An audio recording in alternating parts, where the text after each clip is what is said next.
Elias Blackwood never planned on buying a house, especially not a cave hidden deep inside an abandoned mountain trail in the Blue Ridge Mountains of North Carolina. When the listing appeared on his laptop screen late one October evening, offering a fully built cabin inside a natural cavern for just $400, he assumed it was a scam. Houses didn't cost less than a used television, not even broken ones, and certainly not ones that promised solitude carved into stone. But Eli wasn't looking for a house. He was looking for a place to disappear. At 58 years old, with a career spanning 32 years in law enforcement, Eli had accumulated more ghosts than possessions. The divorce papers sat unsigned on his kitchen counter. His daughter hadn't returned his calls in 6 months. The modest pension from the Charlotte-Mecklenburg Police Department barely covered rent on an apartment he couldn't stand to be in. Every wall there held memories of the man he used to be, the man who believed in justice, the man who thought his badge meant something. That man died 2 years ago in a warehouse on the east side of Charlotte when Eli fired 3 rounds into the chest of Marcus Duval, a 23-year-old construction worker holding a cell phone Eli mistook for a gun in the dark. The internal investigation cleared him. The media crucified him. His wife left him. His daughter stopped believing in him. And worst of all, Eli stopped believing in himself. The cave listing stayed open on his browser for 3 days. He read it obsessively, studying the photographs. A wooden cabin nestled inside an enormous cavern, rough-hewn logs forming walls that seemed to grow from the stone itself. Shafts of sunlight piercing through cracks in the mountain ceiling, illuminating patches of moss and the glint of an underground stream. The listing described it as remote, untouched, forgotten by the world. Forgotten sounded perfect. On the 4th day, Eli sent an email to the address listed. Within an hour, he received a response. Cash only. No negotiation.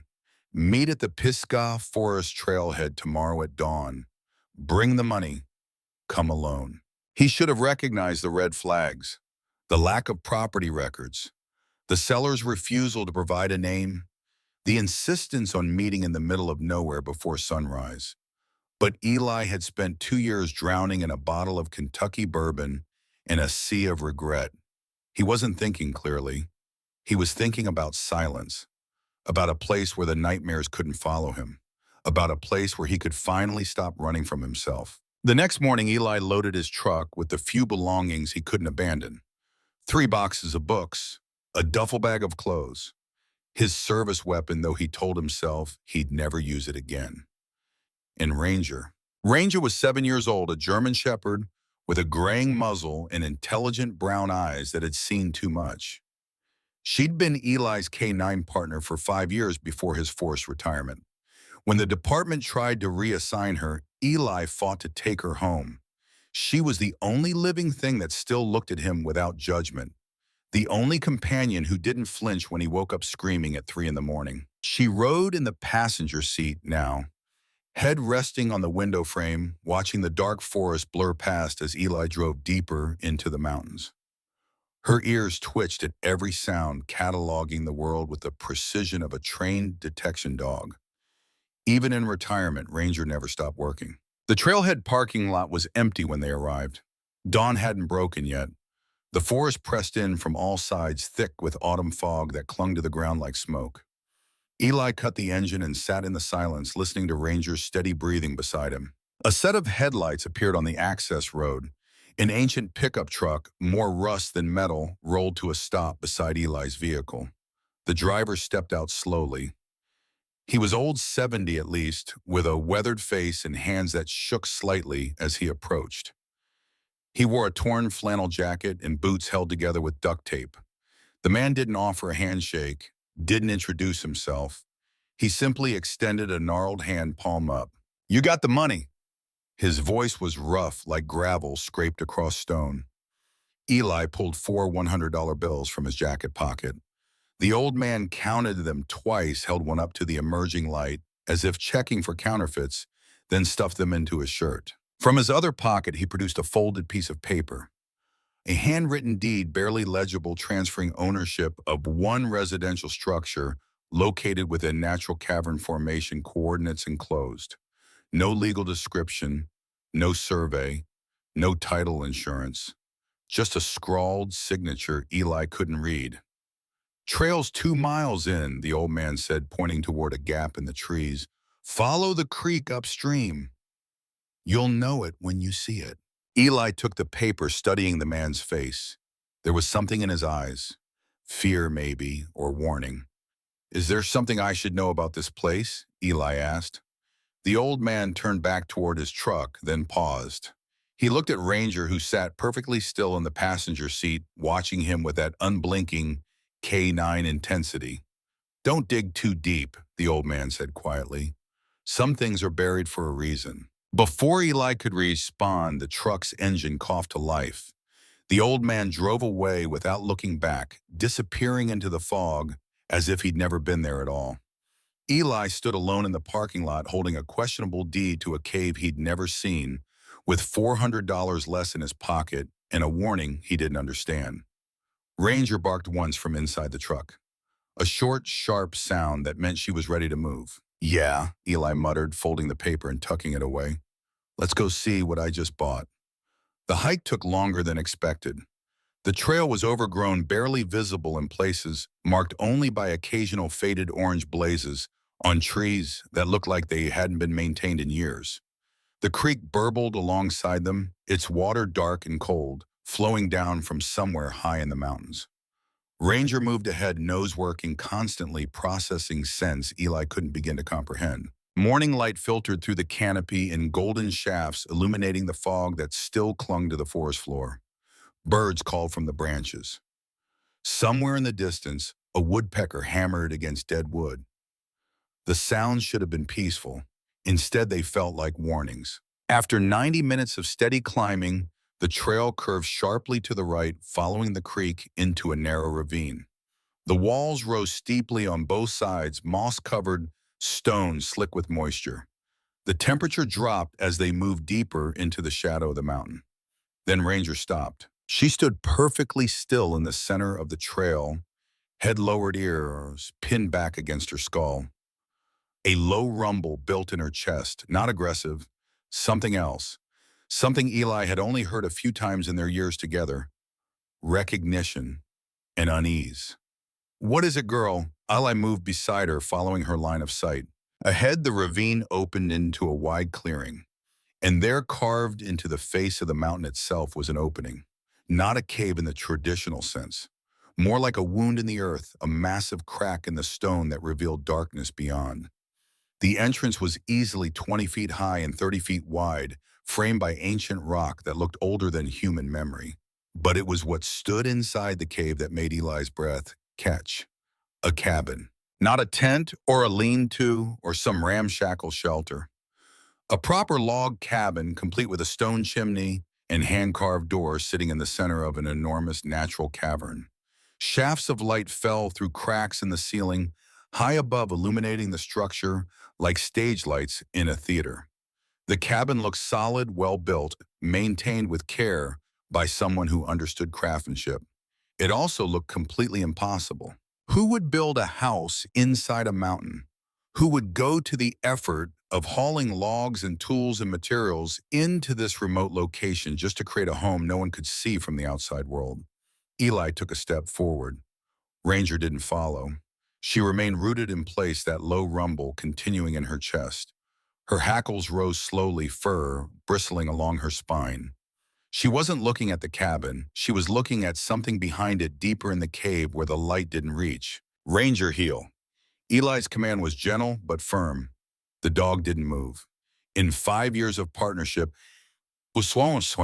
Ranger had never disobeyed a direct command. She'd tracked suspects through swamps, held positions under gunfire, cleared buildings filled with hostile threats. She'd trusted Eli with her life, and he'd trusted her with his. Now she was refusing to enter the cave. Eli crouched beside her, placing a hand on her shoulder. He could feel the tension vibrating through her muscles, the conflict between training and instinct. Talk to me, he said softly. What do you smell? Ranger's nose twitched, nostrils flaring. She took one step forward, then stopped again. Her tail was rigid, pointing straight back, the stance she used when locating human remains. The hair on Eli's neck stood up. He'd seen Ranger react this way 3 times before. Once at a crime scene where they'd found a body buried in a basement. Once at a car accident where the driver had died before rescue arrived. And once in that warehouse moments before Eli fired the shots that ended Marcus Duvall's life. Ranger smelled death, or something very close to it. Eli stood slowly, his hand drifting instinctively to his hip, where his service weapon rested in its holster.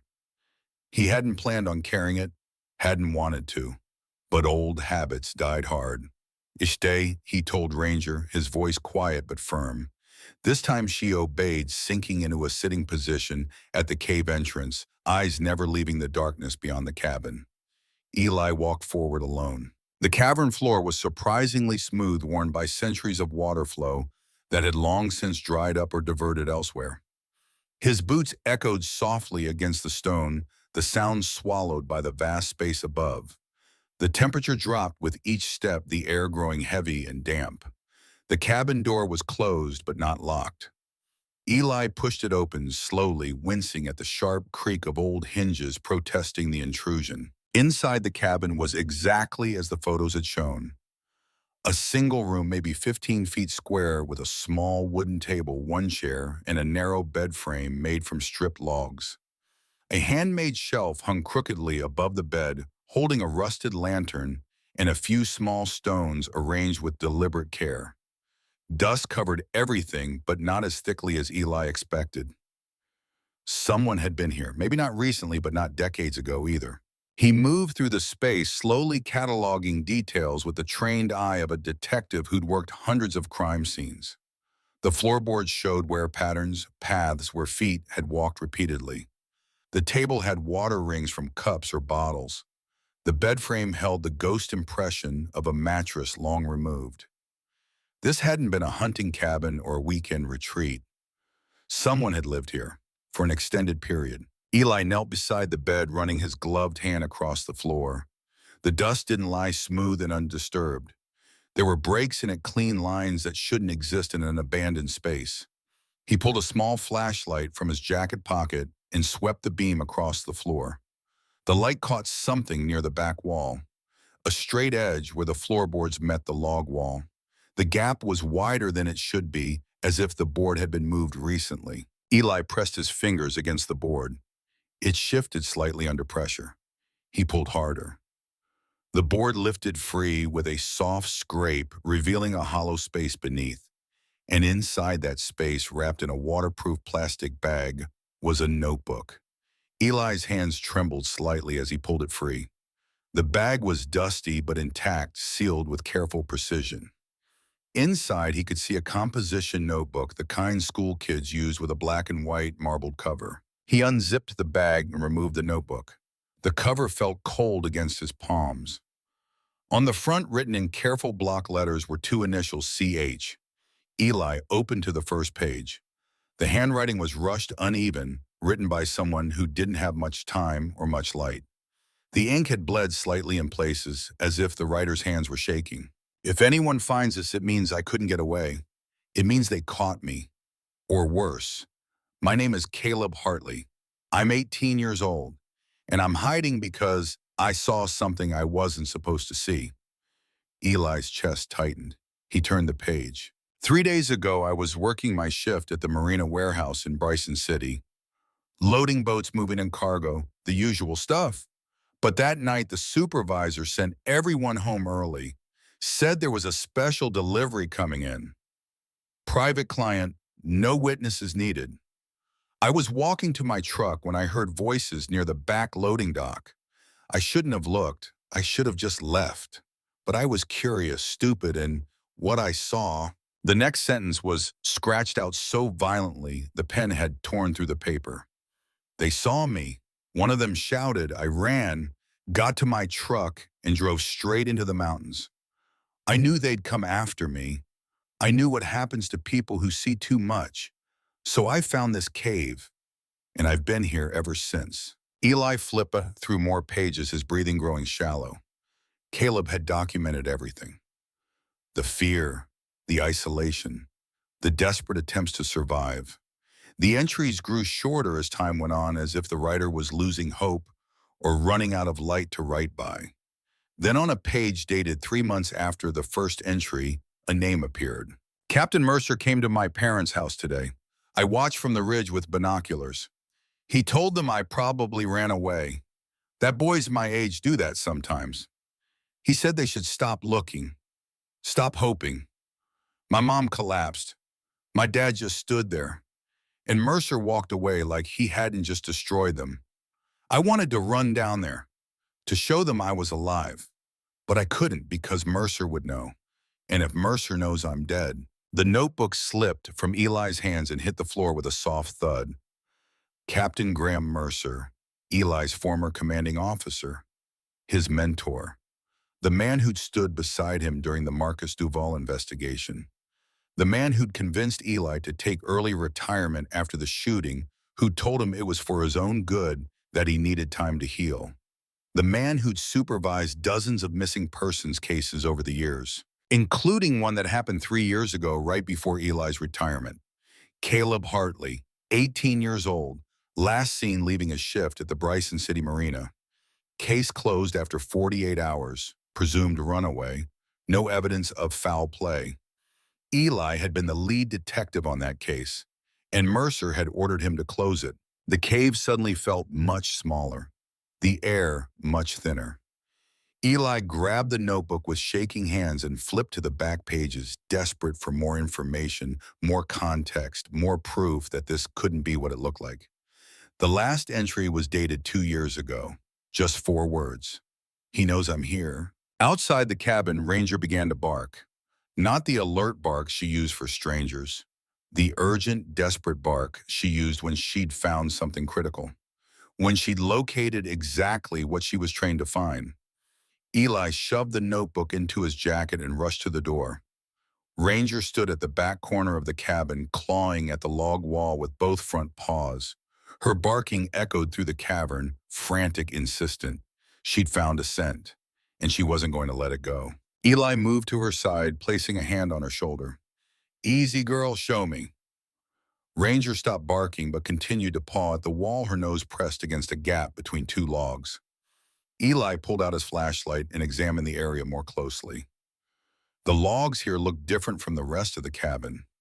Newer, less weathered, as if they'd been added or replaced sometime after the original construction. He pressed against one of the logs. It shifted slightly. Using his pocket knife, Eli pried at the edges, working the wood loose. It came away easier than expected, revealing another hollow space behind the cabin wall. And beyond that hollow space, darkness. Not the darkness of a storage area or a hidden closet. The darkness of another room. Another chamber carved deeper into the mountain. Ranger tried to push past him, but Eli held her back. "Stay." He widened the opening, removing more logs until he could squeeze through. His flashlight beam pierced the darkness, revealing a space about 8 feet square with rough stone walls and a low ceiling. Someone had lived here too. But unlike the cabin, this space held no furniture, no comfort, no illusion of normalcy, just a torn blanket piled in one corner. A few empty cans scattered across the floor, and on the far wall, carved directly into the stone, was something sharp, a series of marks. Tally marks. Eli counted them slowly, his flashlight beam moving across the wall. 1,095 marks, 365 marks per year. 3 years. Caleb Hartley had spent 3 years in this cave. 3 years hiding in the darkness, living on whatever supplies he could scavenge, marking each day on the stone like a prisoner counting down a sentence that would never end.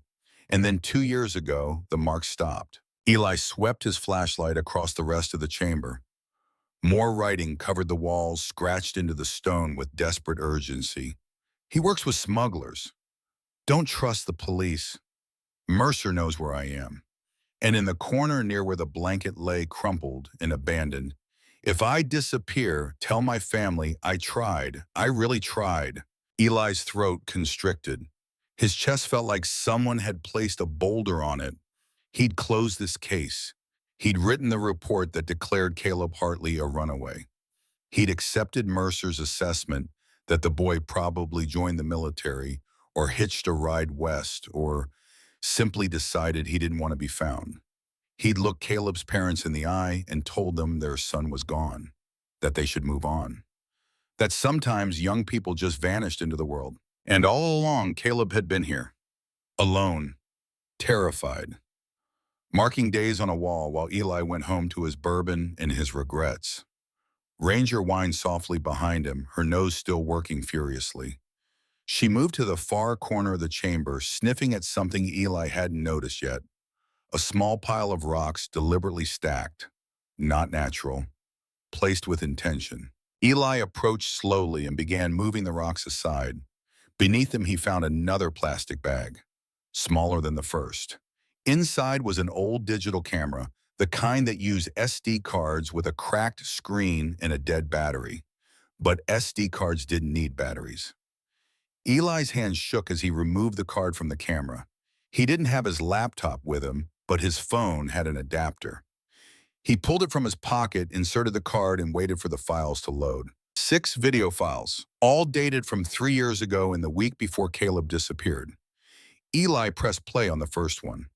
The screen showed shaky footage of the Bryson City Marina warehouse at night. The timestamp read 11:47 p.m. The camera was positioned behind a stack of crates, giving a partial view of the main loading dock. A truck backed up to the dock, not a delivery truck, a black SUV with tinted windows and no plates. Men stepped out, 4 of them dressed in civilian clothes carrying duffel bags. Then another figure appeared in frame. Eli's breath stopped. Captain Graham Mercer, 59 years old in the video, wearing jeans and a dark jacket, no badge visible. He shook hands with the driver of the SUV. Money changed hands. Thick stacks of cash counted quickly and stuffed into Mercer's jacket. Then the men from the SUV began unloading the duffel bags, placing them on the dock. Mercer unzipped one, examining the contents. The camera zoomed in slightly, the image pixelating, but Eli could still make out what was inside. Plastic-wrapped bricks, white powder, drugs, a massive quantity of drugs. The video continued for another minute, showing the transaction, the handshakes, the casual conversation between Mercer and the smugglers. Then suddenly the camera jerked violently. Someone had shouted. A man pointed toward the crates where Caleb was hiding. The video cut to black. The next file showed Caleb running through the warehouse, the camera still recording, bouncing wildly. Shouts echoed behind him, footsteps pounding against concrete. Mercer's voice clear and unmistakable. "Stop, police!" But Caleb didn't stop, because he knew better. He knew Mercer wasn't trying to help him. Mercer was trying to silence him. The video ended as Caleb reached his truck and threw the camera onto the passenger seat. Eli stood in the darkness of the hidden chamber, staring at his phone screen, watching the truth he'd been too blind to see 3 years ago. Graham Mercer wasn't just corrupt. He was running a drug pipeline through Bryson City, using his position as a police captain to protect smugglers bringing product across the Canadian border. And Caleb Hartley, an 18-year-old kid working a warehouse job to save money for college, had witnessed it all. Mercer hadn't just closed the investigation. He'd orchestrated it. He'd made sure Caleb was declared a runaway. Made sure no one looked too hard. Made sure the case died quietly. And Eli had helped him do it. The guilt that had consumed Eli for 2 years over Marcus Duval's death suddenly felt insignificant compared to this. He'd failed Caleb, failed his family, failed everyone who trusted him to find the truth. But Caleb's final message said he disappeared 2 years ago. The marks on the wall stopped. The cave had been abandoned. Was Caleb still alive? Had he finally escaped? Or had Mercer found him? Eli climbed back through the opening into the main cabin, Ranger following close behind. He pulled out his phone, staring at the screen, his thumb hovering over Mercer's number in his contacts. He shouldn't call.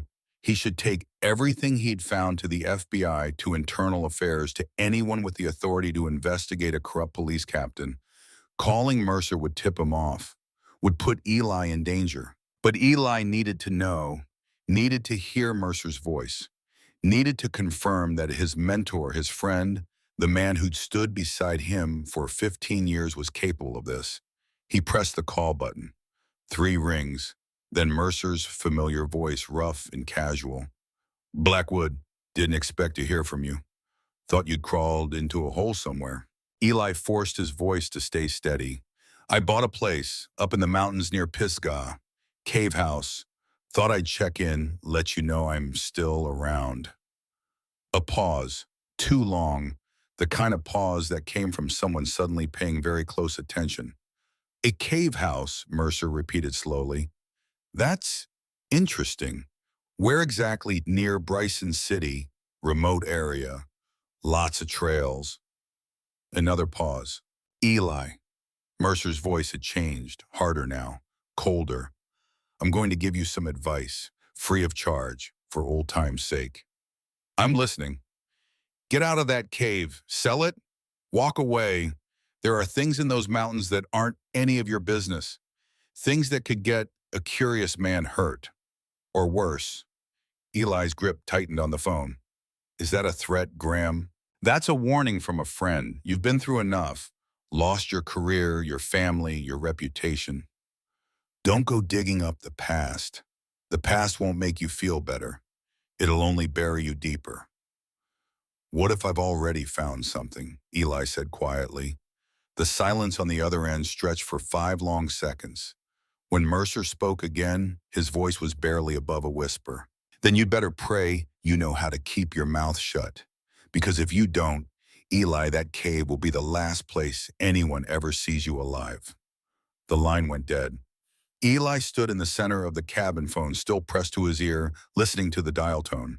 Ranger moved to his side, pressing against his leg, a solid presence in a world that had just shifted violently beneath his feet. For 2 years, Eli had been running from his guilt, from his failures, from the man he'd become after pulling the trigger on Marcus Duvall. But standing here now in this cave where a terrified boy had spent 3 years hiding from a monster in a police uniform, Eli felt something he hadn't felt in a long time. Purpose. He couldn't save Marcus Duvall. Couldn't undo that mistake. But maybe, just maybe, he could still save Caleb Hartley, if the boy was still alive. Eli knelt beside Ranger, looking into her intelligent eyes. We're not leaving, he said quietly. Not until we find out what happened to him. Ranger's tail wagged once, a small gesture, but enough. Outside the cave, the autumn sun was setting, casting long shadows across the forest floor. Night would come soon, and with it questions that needed answers. Where was Caleb Hartley now? What had happened 2 years ago that made him abandon this cave? Was he still running, still hiding, still alive somewhere in these mountains? And how far would Graham Mercer go to keep his secrets buried? Eli pulled the notebook from his jacket one more time, reading Caleb's desperate words by the fading light. If anyone finds this, it means I couldn't get away. But Eli had found it, had found the evidence, had found the truth. And he wasn't going to let Caleb's story end in darkness. Not this time.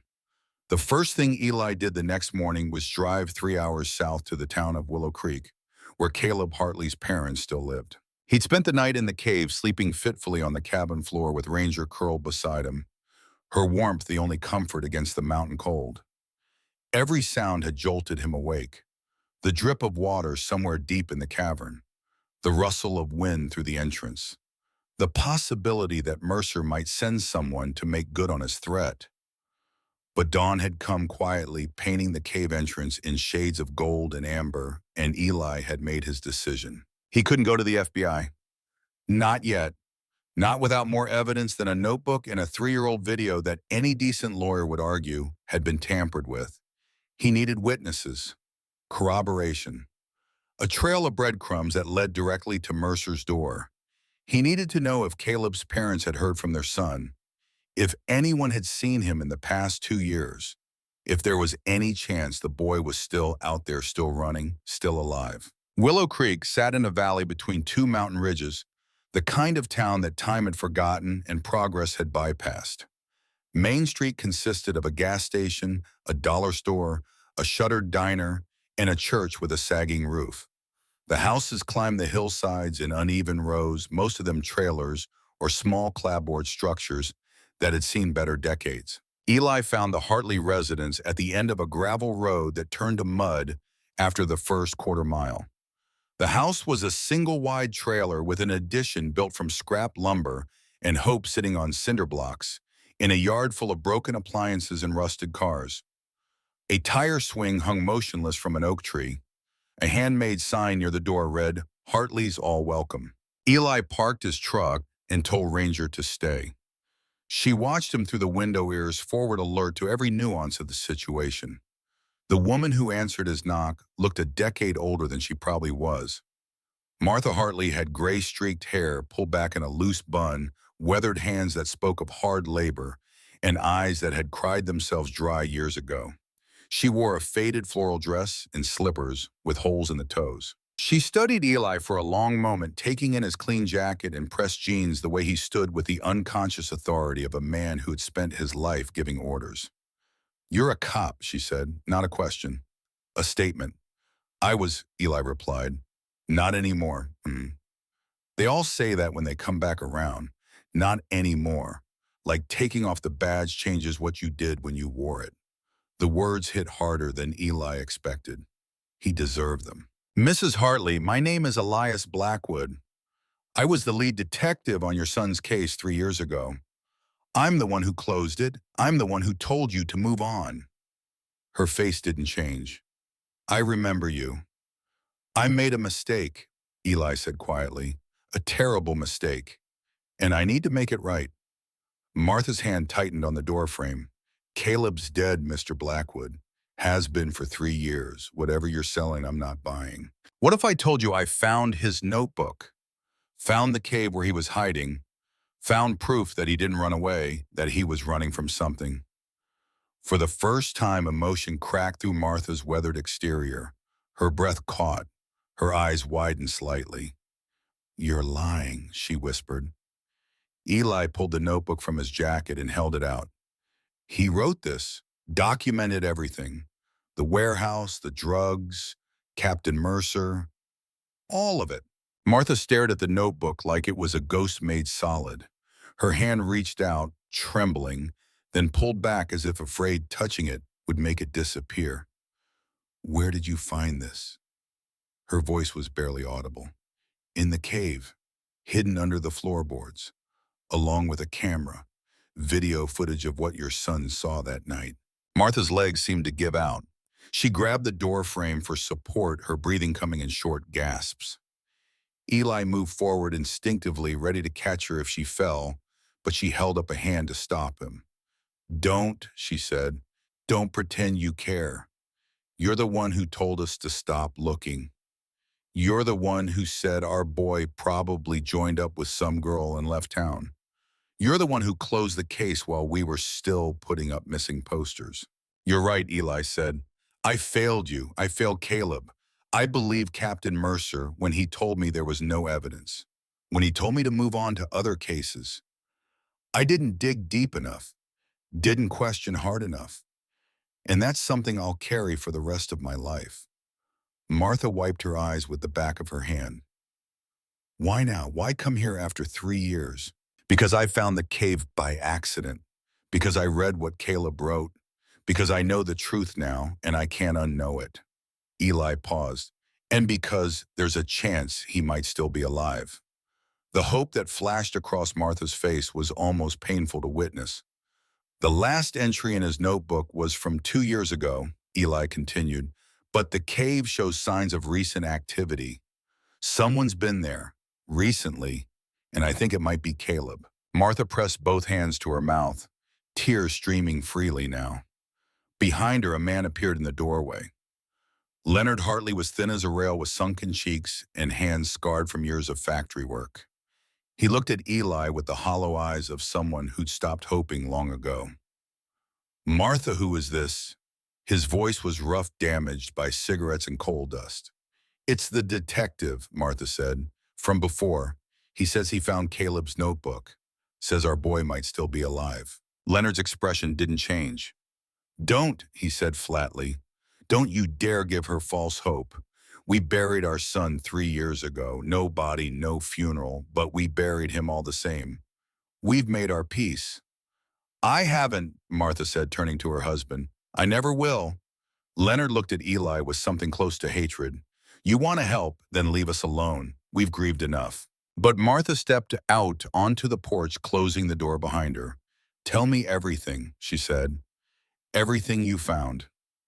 For the next 20 minutes, Eli told him about the cave, the notebook, the hidden chamber with the tally marks, the video footage showing Mercer at the warehouse. He left out Mercer's threat on the phone, left out his own doubts about whether Caleb could have survived 3 years alone in the mountains. He gave them hope because they deserved at least that much. When he finished, Martha was silent for a long time, staring out at the mountains visible in the distance. We knew something was wrong from the start, she finally said. Caleb called me that last night, around midnight. He was crying, said he'd seen something terrible, said he was going somewhere safe. That's the last time I heard his voice. Did he say where he was going? Martha shook her head. Just said up. That's how Caleb talked. Up meant the mountains. That's where he always went when he needed to think. He knew every trail, every cave, every hidden spot in these hills. If anyone could survive out there, it was him. Did Captain Mercer come to see you after Caleb disappeared? Twice, Leonard said from the doorway. He'd been listening. First time was 2 days after Caleb went missing.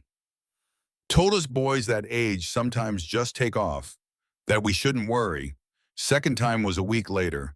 Told us to stop looking, said we were wasting police resources, said Caleb probably didn't want to be found. Did that seem strange to you? Everything about it seems strange, Leonard replied. But what were we supposed to do? We're not rich folks, don't have lawyers, don't have connections. When a police captain tells you to stop asking questions, you stop asking questions. Eli pulled out his phone and showed them the video he'd found on Caleb's camera. The timestamp, the warehouse, the drug transaction. Mercer's face clearly visible in the frame. Martha's hand flew to her mouth. Leonard's jaw clenched so tight Eli could hear his teeth grinding. That son of a bitch, Leonard whispered. That son of a bitch hunted our boy like an animal. I'm going to prove it, Eli said. I'm going to find Caleb and I'm going to bring Mercer down. But I need your help. Did Caleb have any friends who might have heard from him? Anyone he might have contacted? Martha thought for a moment. There was a boy he worked with at the warehouse. Tyler something. They were close, but Tyler moved away after Caleb disappeared. Said the town felt cursed. Anyone else? Old Mr. Patterson, Leonard said suddenly. The hunter, lives up near Raven's Gap. Caleb used to help him track deer every fall. If anyone saw something in those mountains, it'd be him. Eli made a note on his phone. Where can I find him? Cabin about 10 miles north of here. End of Forest Road 47. Can't miss it. Only structure for 5 miles in any direction. Eli pocketed his phone and looked at both of them. I know I don't deserve your trust, but I'm asking for it anyway. If I find Caleb, I'll bring him home. That's a promise. Martha reached out and gripped Eli's hand with surprising strength. You find my boy, she said, her voice breaking. You find him, and you tell him his mama never stopped looking, never stopped believing. You tell him that. I will, Eli said. As he walked back to his truck, Leonard called out from the porch. Blackwood, Eli turned. You're going up against Mercer. That means you're going up against the whole damn system. You sure you're ready for that? Eli thought about Marcus Duval, about the 2 years he'd spent drowning in guilt, about the cave and the notebook and the desperate words of a boy who'd spent 3 years marking days on a wall. I'm ready, he said. Ranger greeted him with a wagging tail as he climbed into the truck. Eli sat for a moment, hands on the steering wheel, watching Martha and Leonard disappear back into their trailer. He'd given them hope. Now he had to deliver on it. The drive to Raven's Gap took 40 minutes on increasingly rough roads. Forest Road 47 was barely more than 2 ruts through the trees, overgrown and treacherous. Eli's truck bounced over rocks and roots, Ranger bracing herself in the passenger seat until finally a cabin appeared through the pine trees.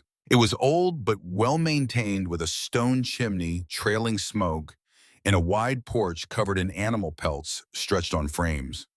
A dozen deer antlers hung from the eaves.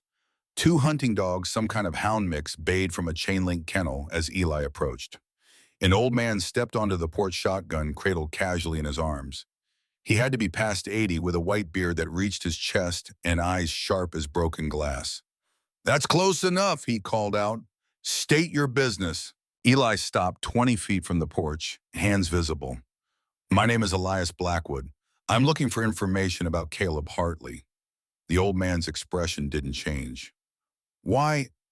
"Because I think he's still alive, and I think you might have seen something 3 years ago that could help me find him." Patterson studied Eli for a long moment, then lowered the shotgun. "You a cop?" "Not anymore." "Good. Don't trust cops, especially not after what I told that captain 3 years back." Eli's pulse quickened. "Captain Mercer. That's the one. Came up here asking questions right after the Hartley boy went missing. Wanted to know if I'd seen anything unusual in the mountains. I told him the truth." "What truth?" Patterson gestured to a pair of chairs on the porch. "Might as well sit. This'll take a minute." Eli climbed the steps, Ranger following close. The hunting dogs in the kennel went quiet, recognizing a fellow working dog. Patterson settled into his chair with a grunt. 3 years ago, late summer, I was tracking an elk up near Widow's Peak. Big bastard had to be 600 pounds. I'd been following him for 2 days. Dawn on the third day, I'm setting up on a ridge overlooking a creek valley, and I see two men chasing a boy through the trees. Eli leaned forward. "You saw Caleb. Didn't know it was him at the time. Just saw a young fella running like the devil himself was on his heels. Two men behind him gaining fast. One of them was shouting, 'Please stop.'" "Did you recognize the men?" Patterson's eyes narrowed. "One of them was wearing civilian clothes but carrying himself like military. The other one I recognized right away. Captain Mercer. He was the one doing the shouting." Eli's hands clenched on the armrests. "What happened?" "The boy made it to the creek, jumped in. Water was running fast from the spring melt, dangerous as hell. The two men stopped at the bank.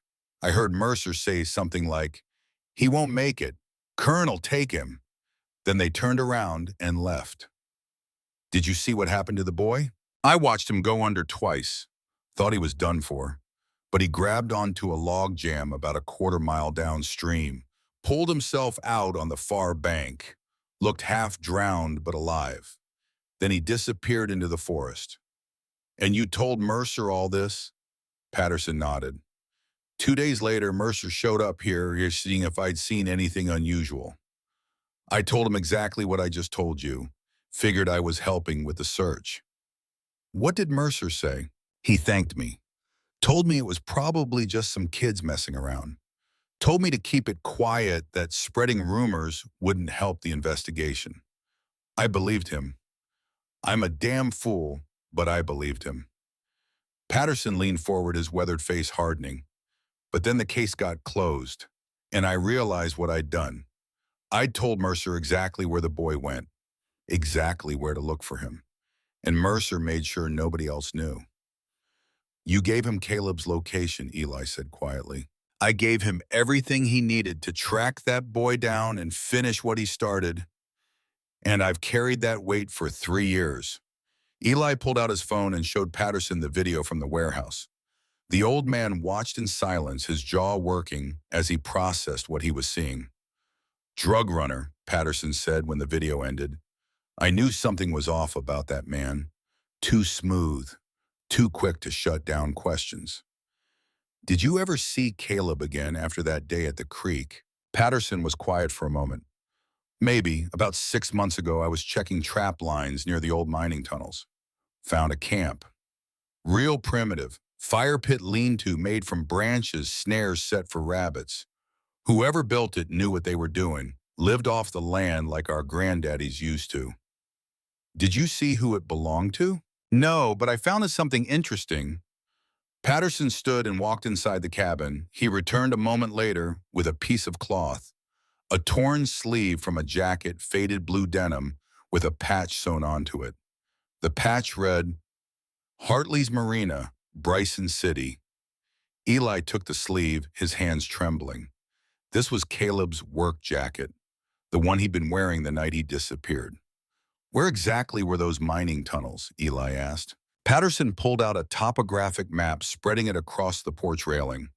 His gnarled finger traced a route north from Widow's Peak deep into the most remote section of the Pisgah National Forest. Here, he said, tapping a spot marked with a small X. Old copper mines from the 1800s. Most of them collapsed or flooded, but there's a few still passable. Good place to hide if you don't want to be found.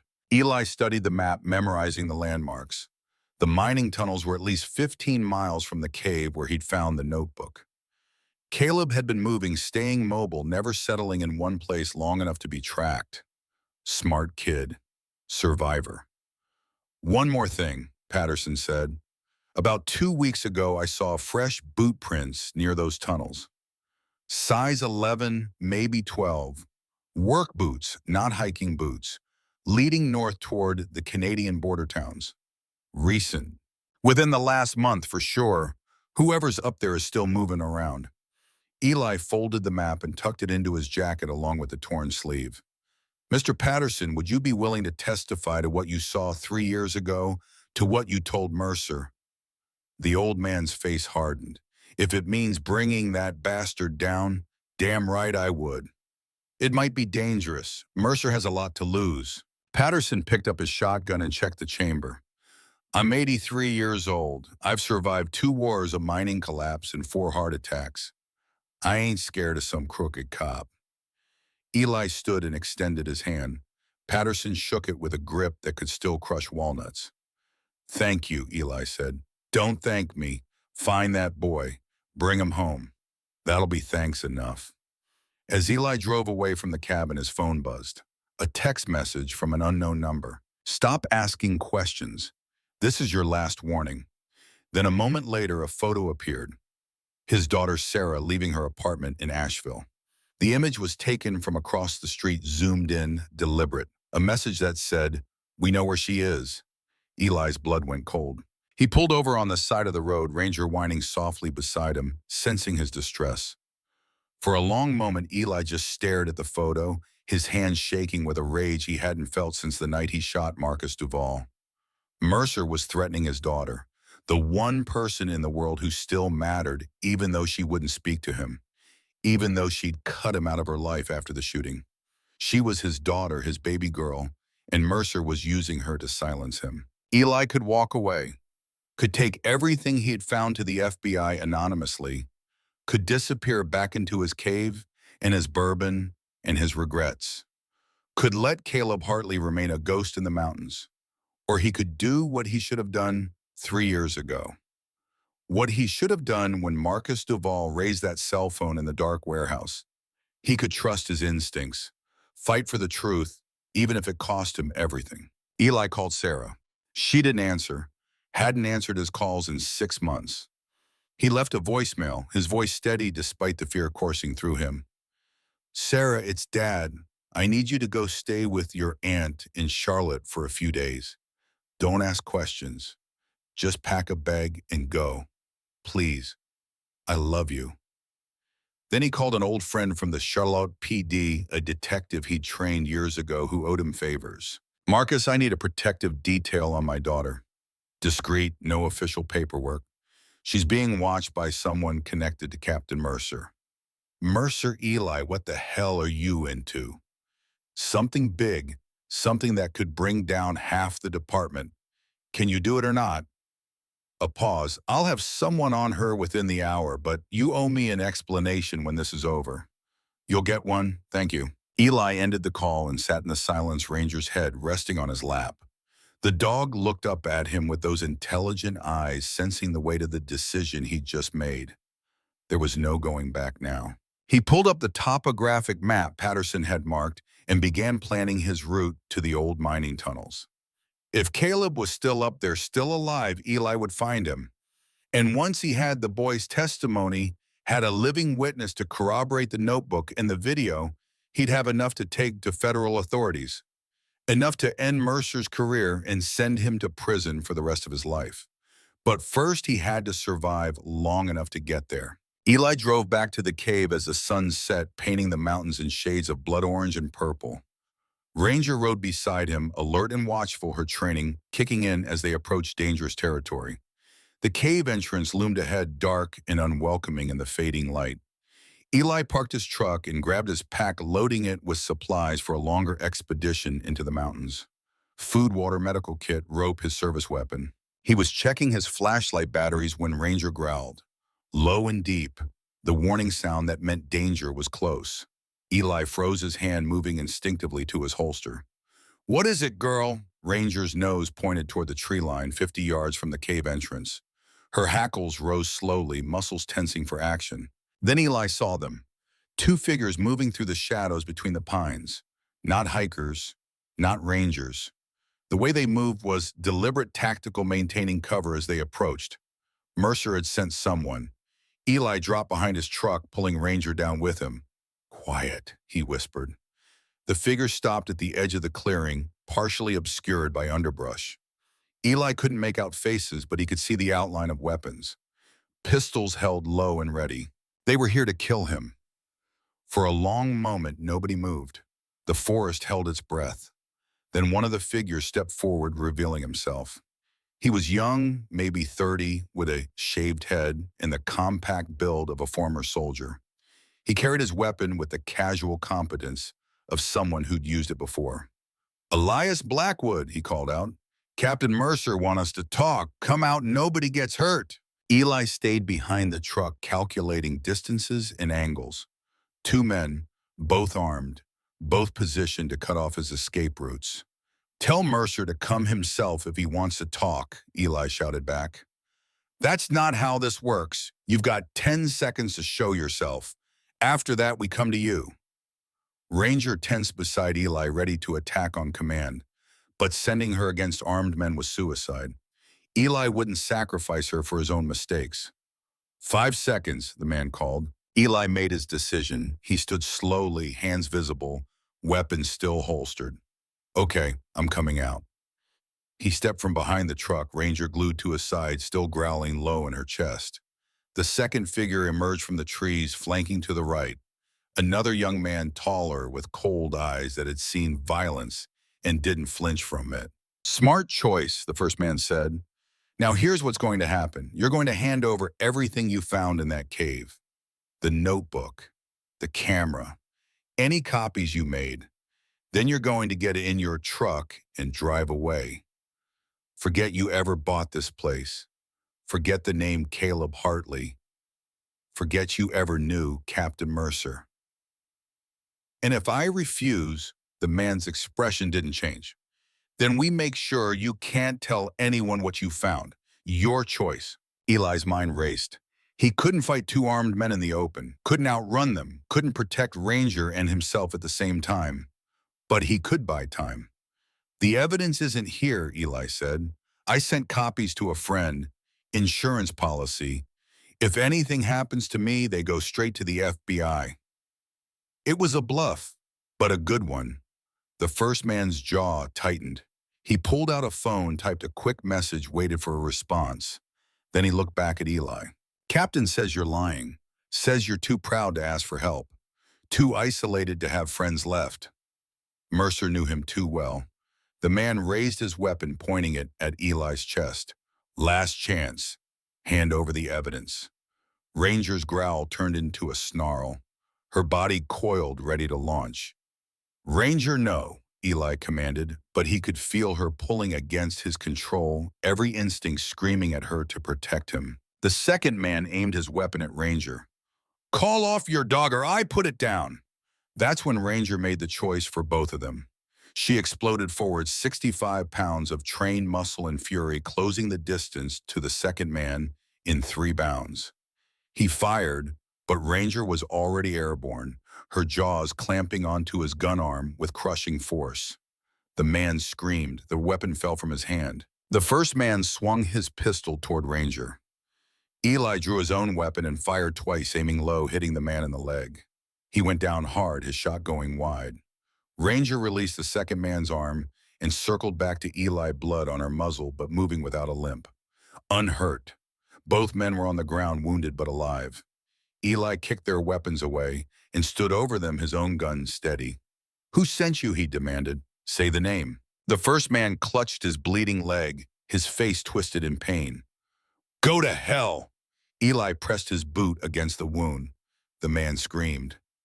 "I used to be a cop," Eli said quietly. "I know how to hurt someone without killing them. And right now, I don't have much to lose. So I'll ask one more time. Who sent you?" "Mercer," the man gasped. "Captain Mercer. He said you were digging into things that would get people killed. Said we were protecting the community.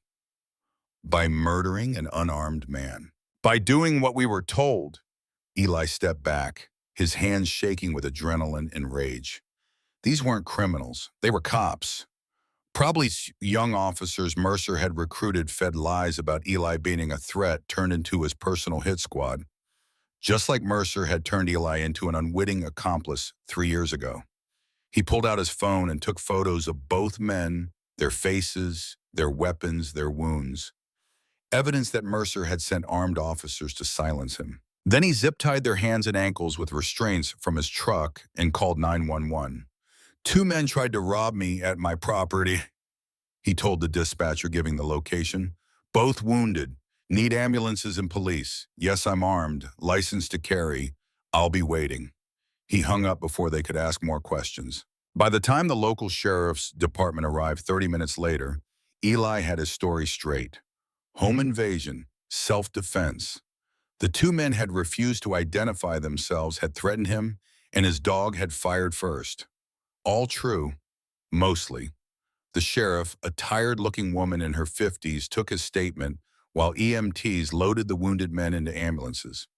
She studied Eli with the keen eye of someone who'd seen enough crime scenes to know when a story didn't quite add up. "Your former Charlotte PD," she said. It wasn't a question. "That's right. And these two men just happened to attack you at your remote cave property for no reason." "I didn't say no reason. I said they didn't identify the reason." The sheriff glanced at the cave entrance, at Eli's truck, at Ranger, sitting calmly beside him, despite having just taken down an armed man. "This have anything to do with Captain Mercer?" she asked quietly. Eli's eyes sharpened. "Why would you ask that?" "Because one of those men works for him. Young officer out of the Charlotte-Mecklenburg department. And because Mercer's name has a way of coming up in situations that don't quite make sense, you have problems with Mercer." The sheriff was quiet for a moment, watching the ambulances pull away. "Let's just say I've learned to be very careful about what cases I share with Charlotte PD. Information has a way of disappearing when Mercer's involved." Eli made a decision. He pulled the notebook from his jacket and handed it to her.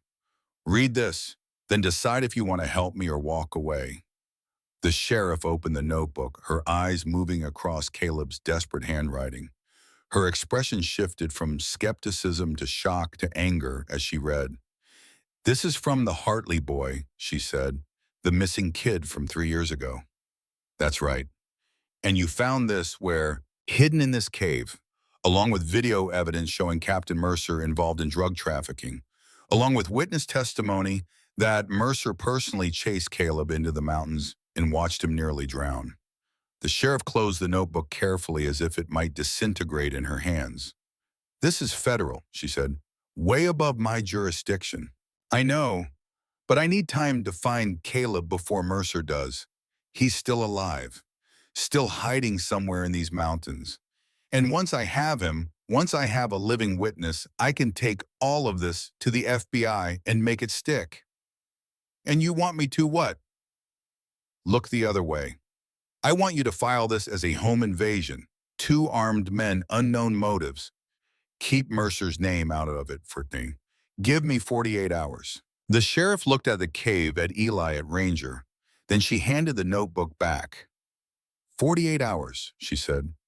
After that, I'm filing a report with every detail. Mercer's connections won't protect him from what's in that notebook. Thank you. Don't thank me yet. If you're right about Mercer, you're in more danger now than before. Those men will talk eventually, And when they do, Mercer will know you're not backing down. The sheriff climbed into her patrol car, then paused with the door open. For what it's worth, she said, I hope you find that boy. Hope you prove that bastard is everything I suspect he is. She drove away, leaving Eli alone with Ranger in the gathering darkness. Eli knelt beside his dog, running his hands over her body, checking for injuries. She was fine. A few scratches. Nothing serious. Good girl, he whispered. You saved my life. Ranger licked his face, her tail wagging slowly. Eli stood and looked toward the mountains, toward the distant peaks where Caleb might still be hiding. He had 48 hours, 2 days to find a boy who'd been running for 3 years, 2 days to outmaneuver a man who controlled half the police force in the region, 2 days to prove that justice, even delayed, was still worth fighting for. His phone buzzed, another message from the unknown number. You should have listened. Now it's too late for you and for him. Then a second message, GPS coordinates, in a single sentence. Come alone. Old Bridge at Ravens Creek, midnight, or we finish what we started. Eli stared at the coordinates. They were 15 miles north of his current location, near the area Patterson had marked on the map, near the old mining tunnels, near where Caleb might be hiding. It was a trap, obviously. Mercer was done with warnings, done with intermediaries, but it was also an opportunity. Eli checked his weapon, loaded his pack, and looked at Ranger. One more mission, he said. One more chance to get it right. Ranger barked once. Ready. And together they walked into the darkness, toward the mountains, toward the truth that waited somewhere in the cold mountain night, toward Caleb Hartley, and toward whatever end Captain Graham Mercer had planned for them both. The old bridge at Ravens Creek had been abandoned for decades. Its wooden planks rotted through in places, iron supports rusted to lace. It spanned a narrow gorge where the creek ran fast and cold, fed by snowmelt from the higher peaks. The sound of rushing water filled the night, drowning out everything except the wind through the pines. Eli arrived at 11:30, parking his truck a mile back and hiking in with Ranger at his side. The coordinates led to a small clearing on the north side of the bridge, accessible only by a deer trail that wound through dense underbrush. A tactical nightmare. Limited sightlines, multiple approaches, perfect ambush territory. But Eli wasn't walking into this blind. Before leaving the cave, he'd called his old friend in Charlotte PD and told him everything. The notebook, the video, Patterson's testimony, the attack by Mercer's men. He'd uploaded copies of all the evidence to a secure cloud server and given his friend the access codes. If Eli didn't check in by dawn, everything would go straight to the FBI field office in Asheville. Insurance, the only kind that mattered now. Eli positioned himself behind a fallen log with a clear view of the bridge, Ranger pressed against his side, both of them invisible in the darkness. The moon was a thin crescent offering almost no light. Good for hiding, bad for seeing what was coming. At 11:55, a figure appeared on the far side of the bridge. Too small to be Mercer, too thin, moving with the hesitant, exhausted gait of someone who'd been running for too long. The figure stopped at the center of the bridge, silhouetted against the sky. Then a voice called out, young and hoarse from disuse. Are you the cop, the one looking for me? Eli's heart stopped. Caleb Hartley. He stood slowly, keeping his hands visible. I'm not a cop anymore. But yes, I'm looking for you. My name is Elias Blackwood. The figure tensed, ready to bolt. Blackwood, I know that name. You were on my case. You closed it. I did, and I've regretted it every day since. Caleb laughed, a bitter sound that cracked in the middle. Regret doesn't bring back 3 years. Doesn't give me my life back. You're right, it doesn't, but I'm here to make it right, to bring Mercer down, to give you justice. Justice, Caleb spat the word like poison. Justice is what got me hunted.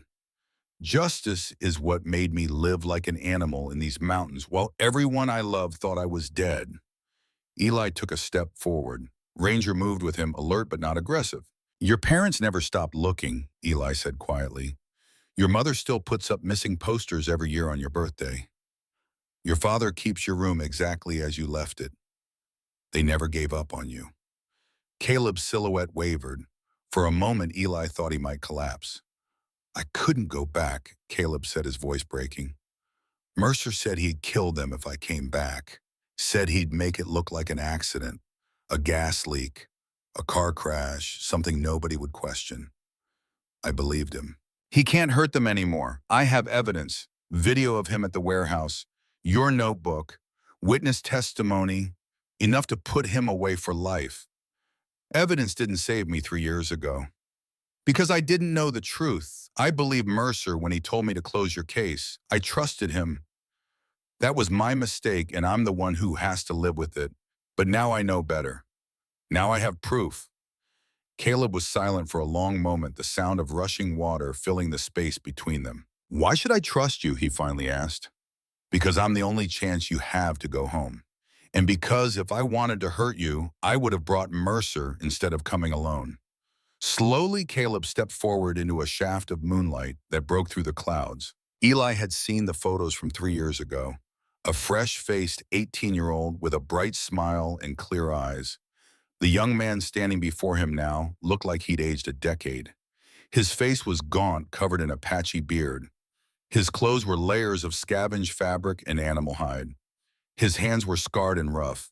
But his eyes, when they met Eli's, were still sharp, still intelligent, still fighting. You found my notebook, Caleb said. Not a question. I did. And the video camera. I know what you saw at the warehouse. I know Mercer hunted you. I know everything. Caleb descended from the bridge, slowly favoring his left leg, an old injury poorly healed. When he reached the clearing, Ranger stood and approached him, nose working carefully. To Eli's surprise, Caleb knelt and let the dog sniff him. His hand trembling slightly reached out to touch Ranger's head. I remember you, Caleb whispered. You were there 3 years ago, part of the search team. I watched from the ridge when you tracked my scent to the creek. You would have found me if they'd let you keep looking. Ranger's tail wagged slowly. She recognized his scent too, had carried it in her memory for 3 years. Caleb looked up at Eli, tears cutting clean lines through the dirt on his face. Why did they stop the search? Because Mercer ordered it. Because he knew you were alive and he wanted you to stay lost. I almost died a dozen times that first winter. Frostbite, infections, starvation. I survived on rabbits and whatever I could trap. Learned to move every few days so Mercer couldn't track me. Learned to live like a ghost. Caleb stood and Eli saw the full extent of what survival had cost him. The permanent limp, the scars on his hands, the way he held himself, always ready to run. But you're still alive, Eli said. Still fighting. That takes strength most people don't have. It takes desperation, fear. I'm not strong. I'm just too scared to die. Eli pulled out his phone and showed Caleb the photo of his parents' house. The tire swing, the sign that read Hartley's, all welcome. Your parents are waiting, Eli said. Your mother asked me to tell you she never stopped believing, never stopped looking. Caleb's face crumpled. He turned away, his shoulders shaking with silent sobs. Eli gave him space waiting while the young man processed 3 years of grief and isolation and fear. Ranger sat beside Caleb, offering the wordless comfort only animals can provide. Finally, Caleb wiped his eyes and turned back. There's something else you need to know. Something I discovered over these 3 years. Tell me. Mercer didn't just come after me. There were others, 5 others that I know of. Young people who worked around the border towns, who might have seen something they shouldn't have. They all disappeared over the last 10 years. All their cases were closed quickly. All labeled as runaways or accidents. Eli felt ice forming in his stomach. How do you know? Because I've been living in their hideouts, using their supplies, reading their messages carved into cave walls. They ran just like me, hid just like me, but they weren't as lucky. Are they all dead? Caleb shook his head. 3 of them are. I've found their remains over the years, died from exposure accidents, infection. But two others, I think they're still out there, still hiding. I've seen signs, fresh camps, recent tracks, messages left in places only someone running would know to look. Eli's mind raced. I closed some of those cases. Mercer assigned them to me personally. He used you, made you part of the cover-up without you even knowing it. That's how he operates. Gets good cops to do his dirty work by feeding them lies. The weight of that realization pressed down on Eli like a physical force. How many families had he failed? How many parents had he told to give up hope while their children hid in the wilderness, terrified and alone? We can still save them, Eli said, his voice rough. If they're alive, we can bring them home too. First, we have to survive Mercer. He knows you're looking for me. He knows you found the cave. He's not going to let either of us walk away from this. I know. That's why I have a plan. Eli pulled out his phone and showed Caleb the text message with the coordinates. Mercer sent this. Wanted me to come alone at midnight, but we're going to turn his trap into ours. How? By giving him exactly what he wants. Me at the old cave claiming I found you alive.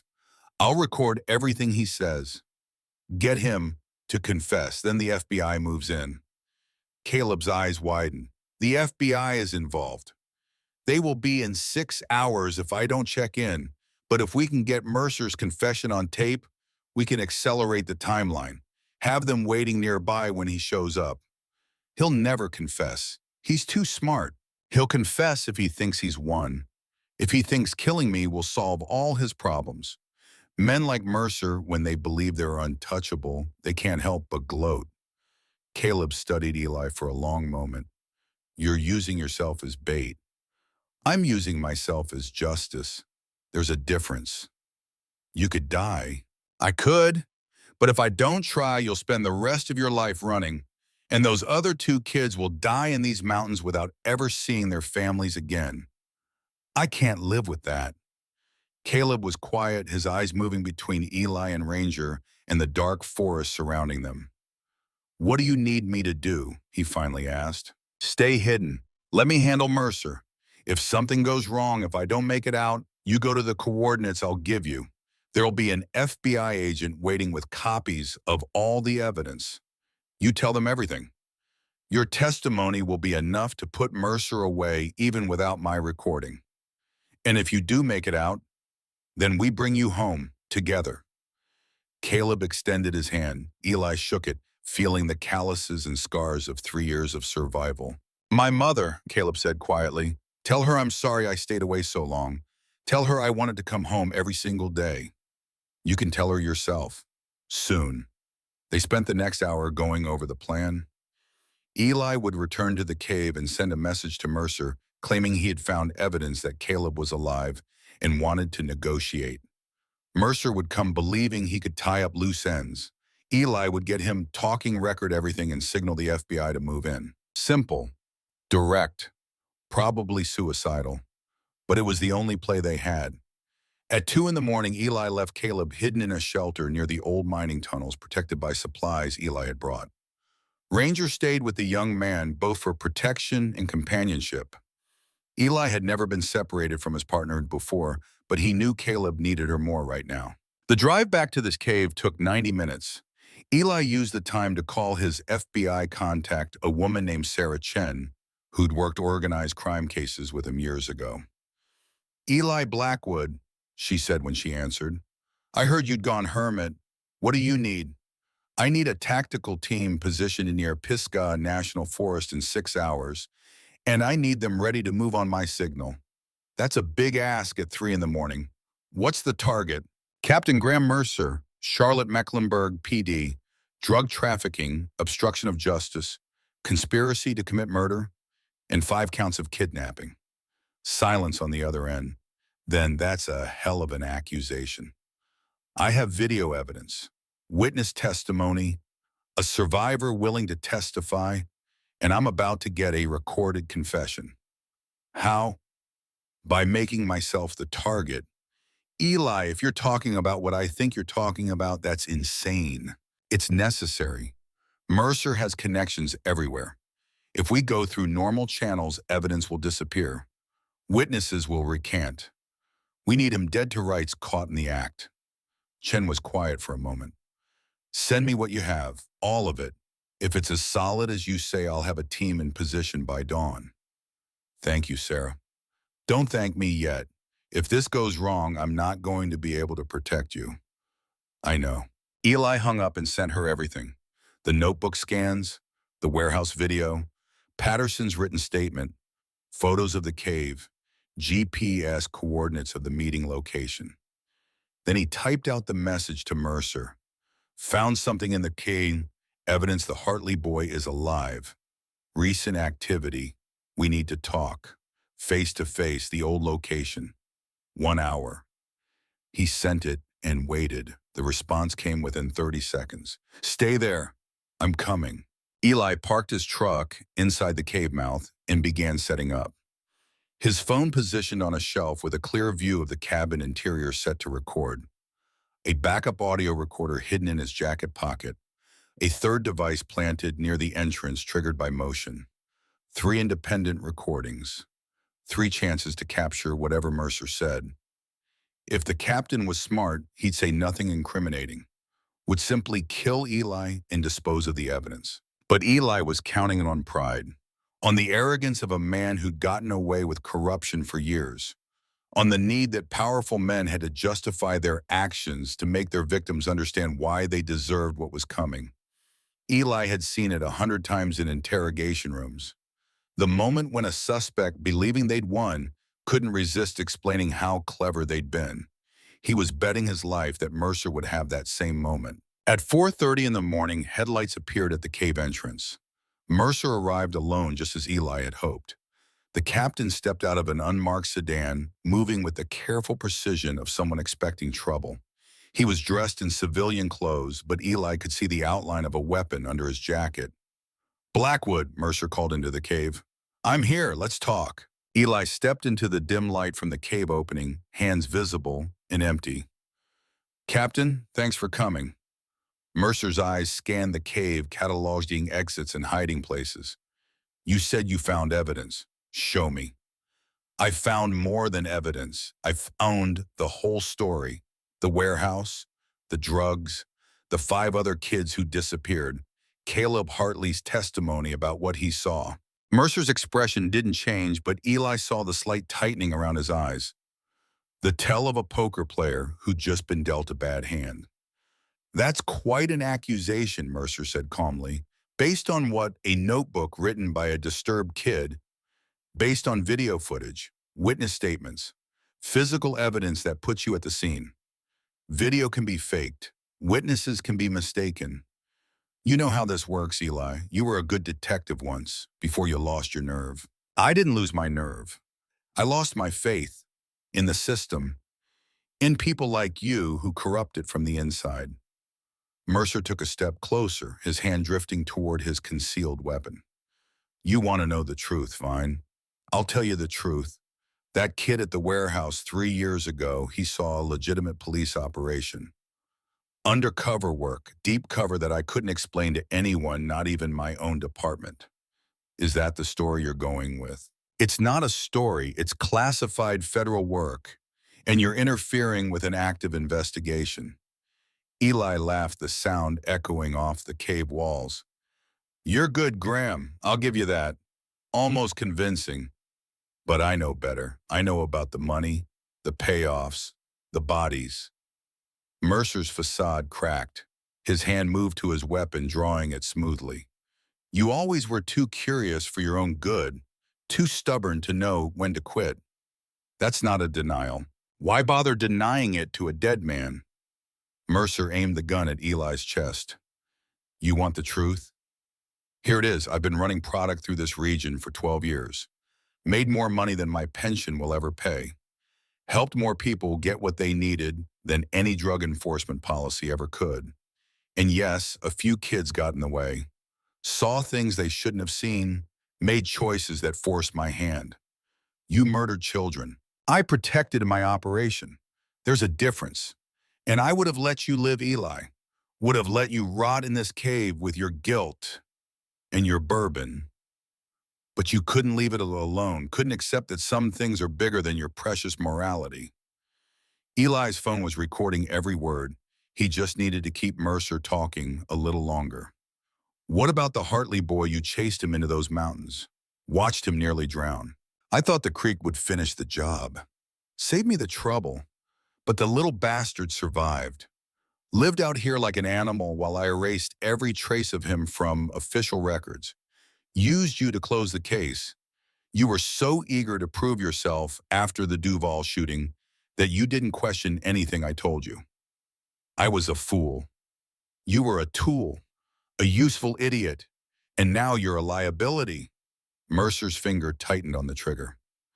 That's when the cave entrance exploded with movement. Ranger launched from the darkness where Eli had positioned her. Before Mercer arrived, 65 pounds of fury and training aimed at the hand holding the gun. Her jaws clamped onto Mercer's wrist with crushing force. The gun fired the round, ricocheting off stone, the sound deafening in the enclosed space. Mercer screamed, trying to shake the dog off, but Ranger held on with the iron determination of a K9 trained never to release until commanded. Eli rushed forward, tackling Mercer to the ground. They grappled Mercer's free hand, clawing at Eli's face, Eli pinning the captain's arms. Ranger released the gun hand and shifted to Mercer's leg, biting down hard enough to make the older man howl in pain. Ranger, release, Eli commanded. The dog let go, immediately backing away, but staying alert, ready to attack again if needed. Eli yanked Mercer's arms behind his back and secured them with zip ties from his pocket. The captain's weapon lay several feet away, kicked there during the struggle. Mercer spat blood, his face twisted with rage. You're dead, Blackwood. You and everyone you care about. My lawyers will bury you. My connections will make sure you never see daylight again. I don't think so.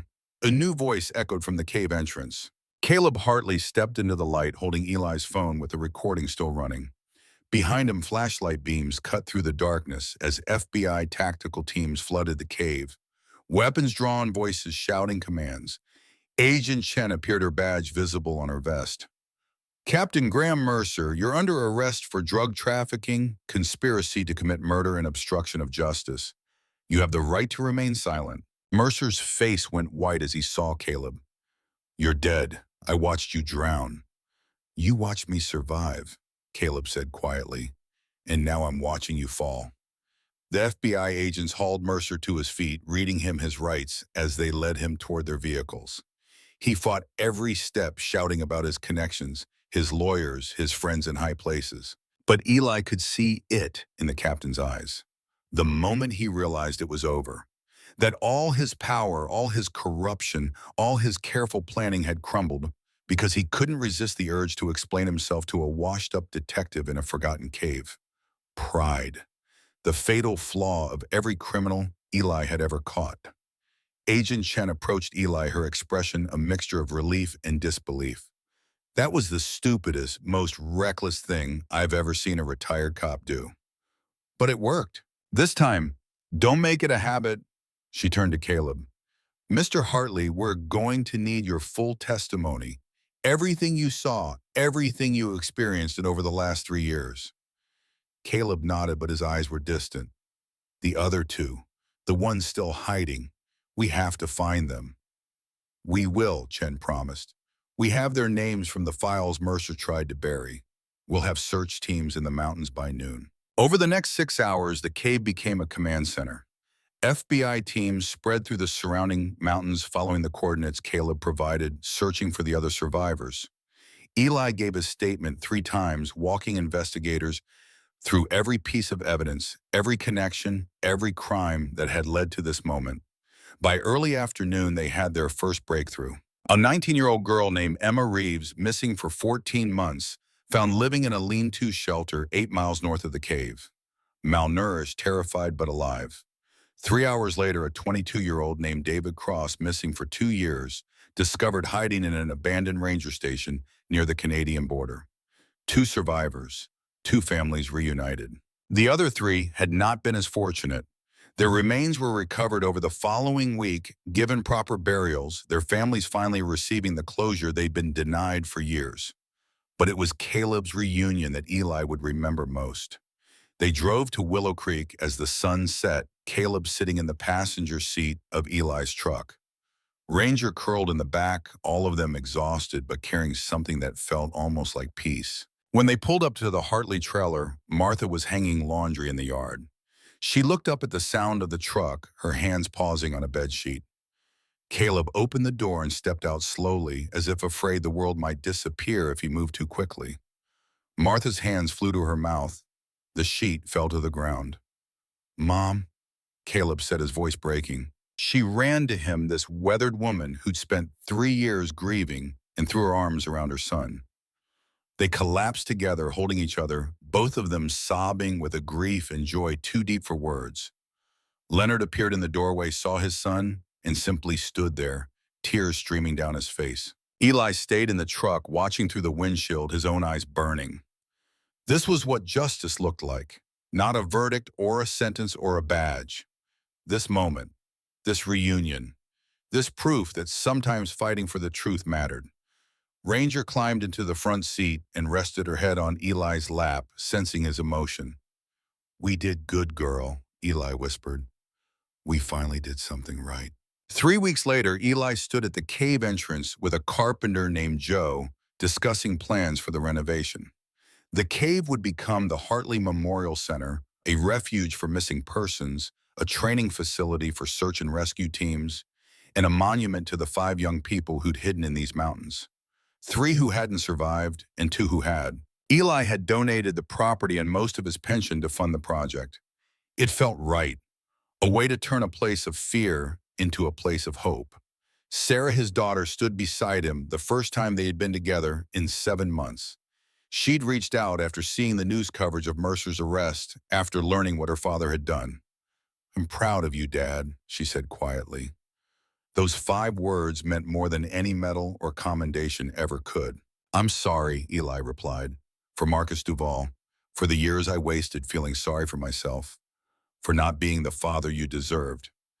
You're here now, that's what matters." They stood together in silence, watching Joe and his crew work on the cabin, reinforcing the structure, adding solar panels, and a communication system that would allow hikers in distress to call for help.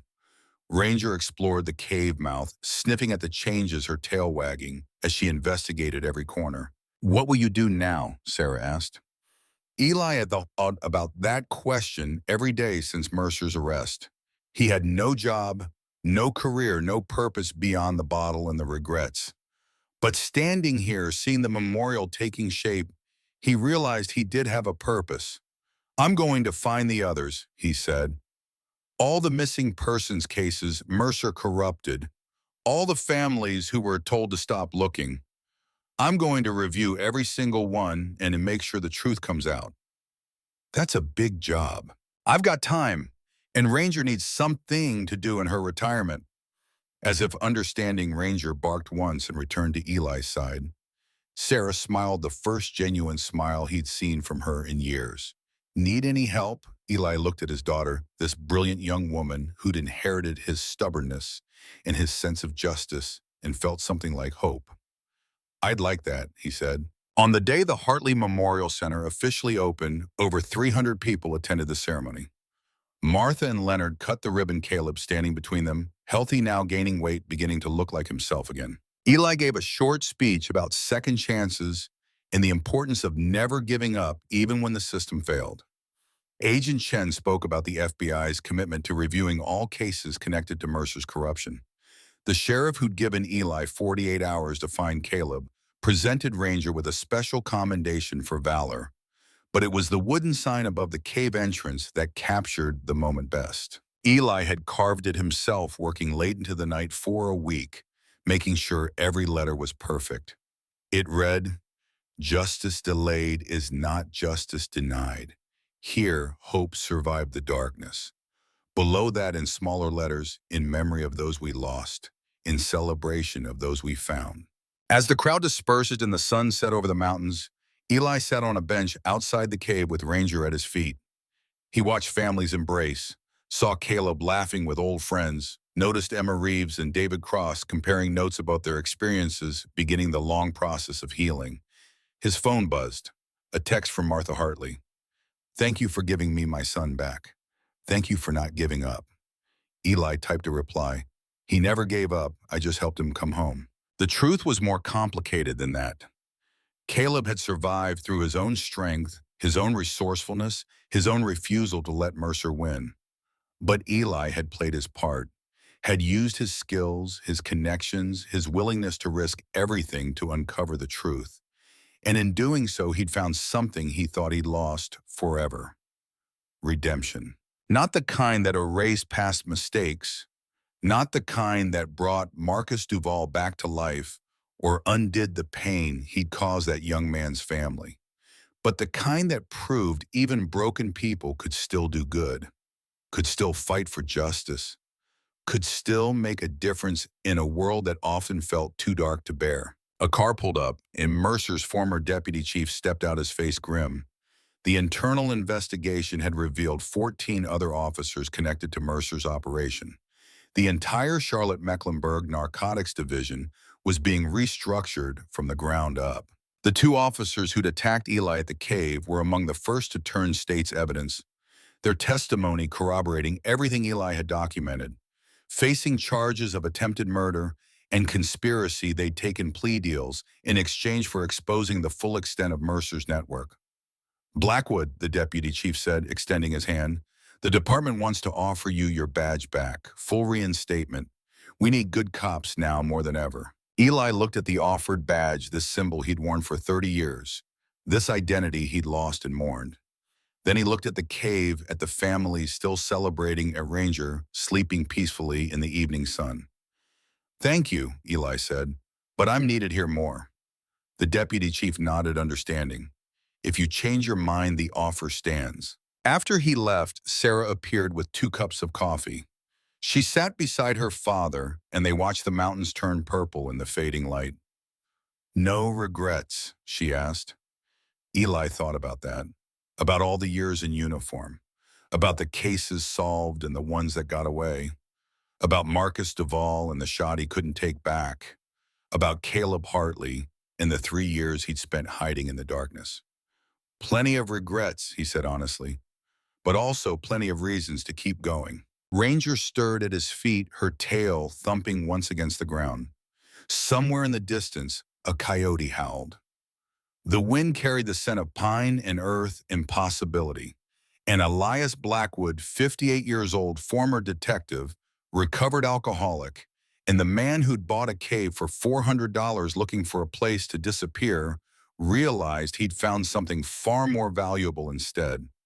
A reason to live. A purpose worth fighting for. And proof that even in the deepest darkness, even when all hope seemed lost, the truth had a way of surviving.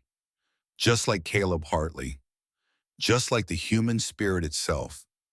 The cave that had once been a prison of fear had become a beacon of hope, and that Eli thought was justice of the truest kind. Not perfect, not without cat, but real and hard one, and worth every scar it had left behind. He raised his coffee cup in a silent toast to the mountains, to the survivors, to the families who'd never stopped believing, and to second chances for everyone who still had the courage to fight for them.